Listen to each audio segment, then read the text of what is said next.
ഈ pastor K എബ്രഹാമിന് കഴുതയെ പറ്റി അറിയത്തില്ല. കഴുത എന്ന് പറയുന്നത് ബൈബിളിലെ ഒരു ഇമ്പോർട്ടൻസ് മൃഗമാണ്. കഴുത എന്തുകൊണ്ട് നമ്മൾ വളർത്തുന്നു ചോദിച്ചാൽ, ഒന്ന് സഞ്ചരിക്കാനായിട്ട് വളർത്തുന്നു. രണ്ട് എന്തെന്ന് ചോദിച്ചാൽ, കഴുത ജോലി ചെയ്യാനായിട്ട് വളർത്തുന്നു. എന്ന് വെച്ചാൽ മണ്ണ് അത് ഇതൊക്കെ കൊണ്ടിടുന്നതിനൊക്കെ. കഴുത പിന്നെ എന്തെന്ന് ചോദിച്ചാൽ, യുദ്ധം ചെയ്യുവാനായിട്ട് കഴുത ഉപയോഗിക്കുന്നുണ്ട്. കഴുതയിൽ സഞ്ചരിച്ച് യുദ്ധം ചെയ്യുവാനായിട്ട് ഉപയോഗിക്കുന്നുണ്ട്. പഴയ കാലത്ത് കഴുതകളെ എല്ലാ വീടുകളിലും വളർത്തുമായിരുന്നു. എന്നാൽ ഈ കഴുതയെന്ന് വെച്ചാൽ ബിലയാമിൻ്റെ അടുത്ത് മനുഷ്യവാക്കായി സംസാരിച്ച ഒരു മൃഗമാണ് കഴുത. അത് കഴിഞ്ഞതിന് ശേഷം കഴുത എന്തെന്ന് ചോദിച്ചാൽ, കർത്താവായ യേശുക്രിസ്തു യെരൂശലേം ദേവാലയത്തിൽ പോയത് കഴുതപ്പുറത്താണ്. കഴുതയ്ക്കൊരു ഇമ്പോർട്ടൻസ് ഉണ്ട് ബൈബിളിൽ. കഴുതയുടെ പാല് പെരിലാവിന് ഉപയോഗിക്കുന്നതിനാൽ 5000 രൂപ കിട്ടുമെന്ന് വിചാരിച്ചാൽ കഴുതയെ വളർത്തണമെന്നല്ല പറയുന്നത്. അത് വളർത്തുന്നത് നല്ലതാണ് കഴുത.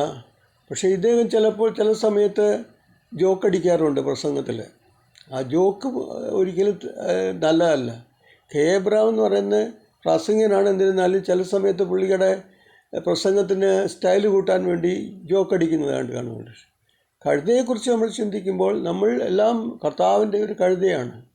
യേശുക്രിസ്തു കഴുതപ്പുറത്തിരുന്ന് ദേവാലയത്തിലേക്ക് കടന്നു പോയപ്പോൾ ജനങ്ങൾ ആർത്തു വിളിച്ചു, മുൻപിൽ കൊമ്പുകൾ വെട്ടിവിരിച്ചു, പത്രങ്ങൾ വിരിച്ചു, ദാവീദിൻ പുത്രൻ ഹോശാന എന്ന് പറഞ്ഞതായിട്ട് കാണുവാനായിട്ട് കഴിയും.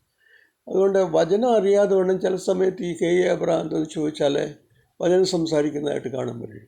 പേരൻ ലവലി ഇപ്പോൾ വന്നതാണ്. അതിനു മുന്നേ പാലുകൊണ്ട് പേരൻ ലവലി ഉണ്ടാക്കിയതായിട്ട് ഞങ്ങൾ കാണുന്നില്ല.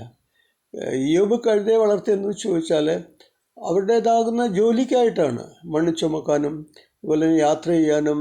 അതുപോലെ തന്നെ കഴുത ഒരു നല്ല മൃഗമാണ്. നമ്മളെല്ലാം നമ്മുടെ വീട്ടിൽ കഴുതയെ വളർത്തുകയാണെങ്കിൽ നല്ലതാണ്. കഴുതയുടെ ഉപയോഗം, അതിൻ്റെ പാലിൻ്റെ ഉപയോഗമുണ്ട്.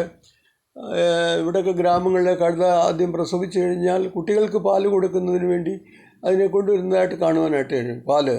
അതുകൊണ്ട് കെ എബ്രഹാം ഒരു ചില സമയത്ത് ബണ്ടിലടിച്ചു വിടുന്നതാണ്. പ്രസംഗം അങ്ങനെയല്ല നമ്മൾ പ്രസംഗിക്കേണ്ടത്. ബൈബിൾ പ്രസംഗം എന്ന് പറയുന്നത് ഏറ്റവും നീറ്റായിരിക്കണം.